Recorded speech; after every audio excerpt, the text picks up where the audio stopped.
Les apôtres ne crurent pas que Jésus vivait encore. 2 d'entre eux marchaient vers un village lorsqu'un homme vint les rejoindre.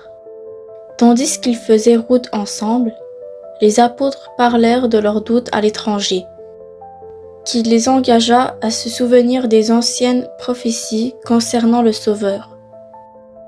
Quand ils atteignirent le village, les apôtres invitèrent l'homme à manger avec eux. C'est là que subitement ils s'aperçurent que cet homme était Jésus. Cependant, au même instant, celui-ci disparaissait de nouveau. Jésus apparut ensuite à tous ses disciples assemblés, ou presque. Seul Thomas, qui ne l'avait pas vu, doutait encore. Mais Jésus se montra à lui.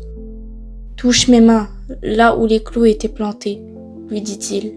Thomas lui obéit, et il crut enfin à sa résurrection. Puis, l'heure vint pour Jésus de prendre congé de ses apôtres. Il les réunit sur une colline près de Jérusalem. « Le Saint-Esprit vous aidera à porter mon message à travers le monde, » leur dit-il. Et sous leurs yeux émerveillés, il s'éleva jusqu'au ciel à travers les nuages étincelants de lumière. 2 anges se tenaient à côté des apôtres. « Hommes de Galilée, pourquoi regardez-vous vers le ciel ?» demandèrent-ils. « Soyez sûrs que Jésus reviendra un jour. » Alors, les apôtres se décidèrent à partir pour accomplir leur grande mission.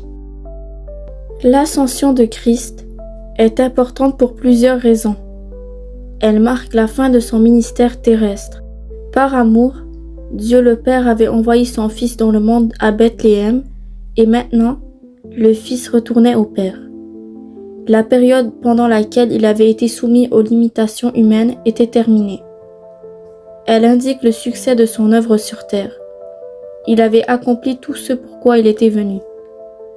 Elle marque son retour à sa gloire céleste. La gloire de Jésus avait été voilée pendant sa vie sur terre, avec la courte exception de sa transfiguration. Elle symbolise son élévation par le Père. Celui à qui le Père avait donné toute son approbation a été accueilli avec les honneurs et a reçu un nom au-dessus de tout nom. Elle lui a permis de nous préparer une place. Elle marque le début de son ministère de souverain, sacrificateur et médiateur de la nouvelle alliance. Elle établit le modèle de son retour. Jésus reviendra établir son royaume de la même manière qu'il est parti, littéralement, corporellement et visiblement sur les nuées.